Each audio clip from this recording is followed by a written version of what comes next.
दो रेजिस्टर इस तरह से सीरीज में दिया हुआ है, मान लो मेरे को दो रेजिस्टर्स ऐसे सीरीज में दिया हुआ है, एक का रेजिस्टेंस R1 दूसरे का R2, और मान लो मेन करंट उस पाथ में आई है, let this point is A, this extreme point is B, और in between them there is a point P। ठीक है, तो सिंपल सा बात है, अगर मान लो मेरे को एक आइडियल वोल्ट मीटर अगर यहाँ दे दे, ठीक है, एक आइडियल वोल्ट मीटर अगर यहाँ दे देंगे, समझ रहे हो कि नहीं, एक आइडियल वोल्ट मीटर अगर इस तरह से A से B कनेक्ट कर देंगे, और अब मैं अगर तुमसे पूछूं कि what will be the volt metre ideal volt meter reading, अब बताओ तो क्या होगा इस केस में? इस केस में आइडियल वोल्ट मीटर का रीडिंग क्या होगा? करंट ए पॉइंट पर आने के बाद उसको दो पाथ मिलेगा, एक वोल्ट मीटर वाला पाथ और एक दूसरा पाथ जिसमें R1 R2 सीरीज में है। तो किसी भी being it is taken as ideal volt meter, तो वोल्ट मीटर वाला ब्रांच में तो करंट नहीं फ्लो करेगा, यानी कि जो मेन करंट है वो इसी तरह से थ्रू द रेजिस्टर होते हुए B से बाहर चला जाएगा। ठीक है, तो इसका मतलब है कि इस केस में द वोल्ट मीटर रीडिंग, इस केस में reading of volt meter is equal to VAB। A से B तक का जो पोटेंशियल डिफरेंस होगा वो वोल्ट मीटर का रीडिंग है, तो हम A से B तक का जो पोटेंशियल डिफरेंस रीड करेंगे उसको हम लिखेंगे the current flowing through the resistance branch into resistance between A and B। जिन दोनों पॉइंट के बीच में पोटेंशियल डिफरेंस लिखना है, उन दोनों पॉइंट के बीच में कितना करंट फ्लो कर रहा है इनटू रेजिस्टेंस। तो आई can write down it is current into resistance will be R1 plus R2, current into resistance will be R1 plus R2। ठीक है, उसी तरह से मान लो अगर किसी सर्किट में ऐसे दिया है, ये एक आइडियल वोल्ट मीटर है और उसके ब्रांच में ये एक रेजिस्टेंस है, और फिर यहाँ ऐसे मान लो ये R1 दिया है, ये R2, ये R3, मान लो ये जंक्शन A है, ये जंक्शन B है, तो यहाँ मेन करंट I फ्लो कर रहा है। सो इफ the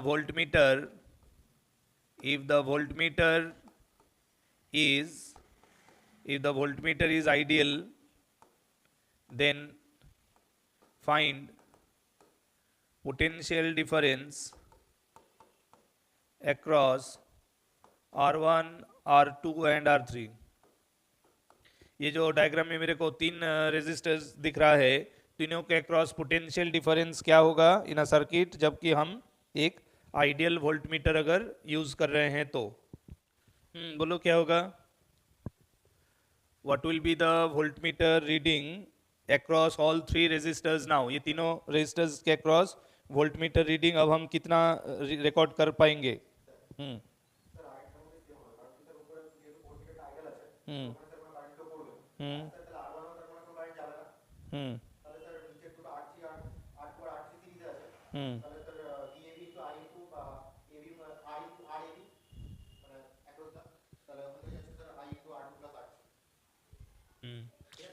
देखो यहाँ मेन करंट अगर आई है तो फिर वही बात है कि हिसाब से देखें तो R1 वाला ब्रांच R2 R3 वाले ब्रांच से पैरेलल है, तो अगर वोल्टमीटर आइडियल वोल्टमीटर नहीं होता तो फिर करंट का ब्रांचिंग यहाँ परमिसिबल था। लेकिन मान लो अगर ये करंट फ्लो कर रहा है और यहाँ ये आइडियल वोल्टमीटर है, तो क्वाइट ऑब्वियस उस ब्रांच में करंट नहीं फ्लो करेगा, तो मेन करंट जो है वो पूरा का पूरा R2 और R3 में से फ्लो कर जाएगा, हाँ या ना?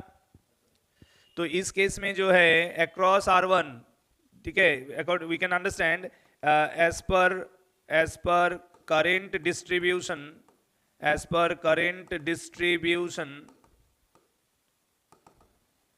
there will be no current passing through R1, there will be no current passing through R1, है ना? R1 के थ्रू कोई करंट पास नहीं करेगा, that is the main current will pass through, the main current will pass through R2 and R3 between A and B, ठीक है ना। ए और बी के बीच में जो R2 और R3 है उसी ब्रांच से मेन करंट पास कर जाएगा। तो R1 वाले ब्रांच में चूंकि कोई करंट फ्लो नहीं कर रहा है, therefore PD potential difference across R1 के अक्रॉस पोटेंशियल डिफरेंस जीरो, कोई पोटेंशियल डिफरेंस बनेगा ही नहीं क्योंकि उस ब्रांच में करंट फ्लो ही नहीं कर पा रहा है, ठीक है। तो जो मेन करंट है वही पूरा ए से बी के बीच में फ्लो करेगा। So therefore potential difference between A and B that will be main current into effective resistance between A and B. So main current I into effective resistance हो जाएगा R2 plus R3. Is that clear? ठीक है, समझ में आ रहा है ना। सो ए से बी तक का पोटेंशियल डिफरेंस हो जाएगा, ए से बी तक का जो दो रेजिस्टर है उसका इफेक्टिव रेजिस्टेंस लेंगे तो ये दोनों सीरीज में है, तो सीरीज में effective resistance R2 plus R3 हो जाएगा, दैट इनटू मेन करंट।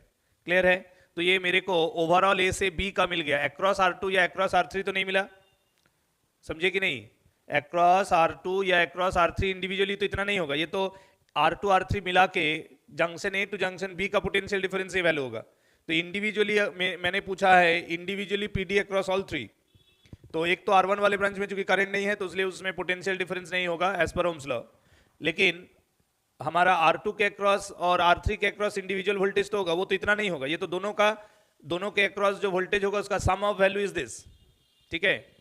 तो एक है कि अगर मान लो तुमको करंट का वैल्यू पता है, इफ, यहाँ दो कंडीशन है, if I is known, I मतलब मेन करंट, ठीक है ना। I का मतलब है मेन करंट जो हम देख रहे हैं ब्रांच में, main current.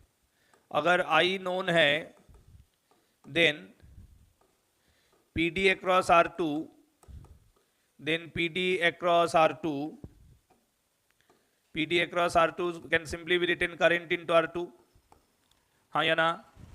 and similarly PD potential difference across R3,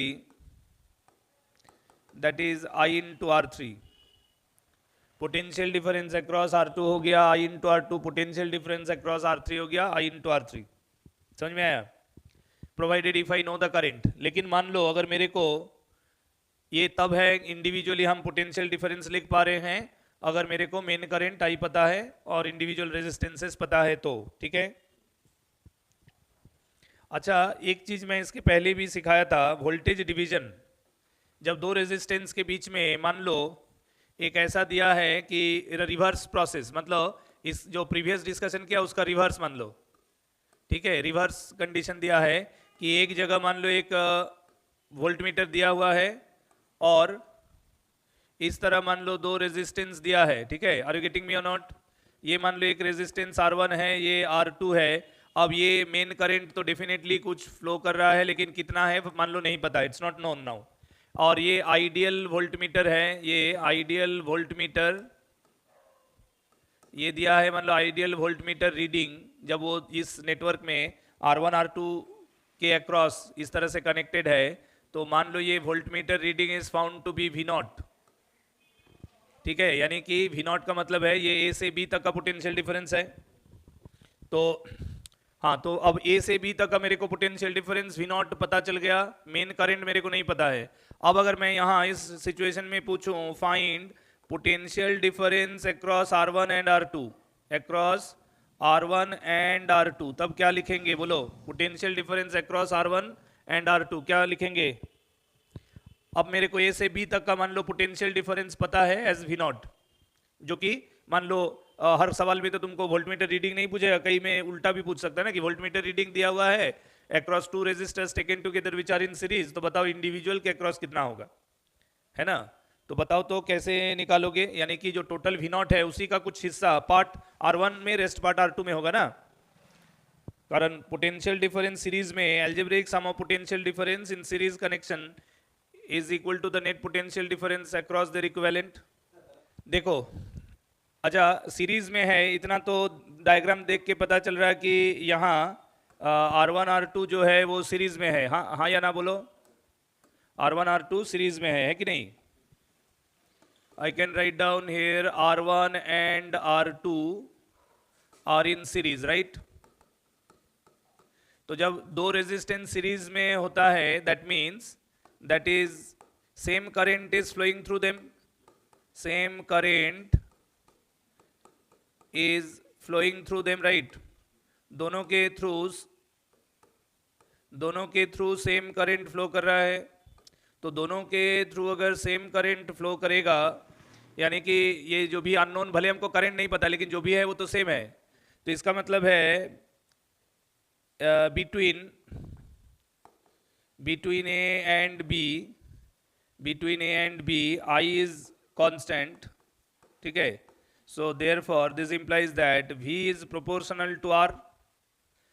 तो एक सीरीज रेजिस्ट अरेंजमेंट में, एक सीरीज में जब 2 3 4 5 रेजिस्टर्स, हाँ यहाँ मैंने 2 रेजिस्टर्स लिया, अगर 3 भी होगा तो चूंकि सभी में से सेम करंट फ्लो करेगा, तो जब हम सबके अक्रॉस ओम्स लॉ लगाएंगे तो हर एक इंडिविजुअल के अक्रॉस जो पोटेंशियल डिफरेंस होगा वो डायरेक्टली प्रोपोर्शनल टू रेजिस्टेंस।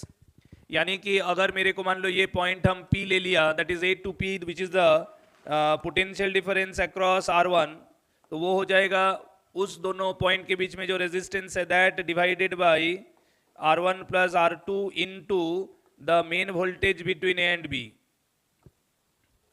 ठीक है, ये वोल्टेज डिवीजन का फॉर्मूला है। जिस रेजिस्टेंस के अक्रॉस वोल्टेज निकालना है वो resistance divided by sum of the two into main voltage. मेरे को ए से बी तक का तो मेन वोल्टेज पता है जो कि वोल्टमीटर रीडिंग V0 है, तो इसका मतलब ये हो गया R1 by R1 plus R2 into V0।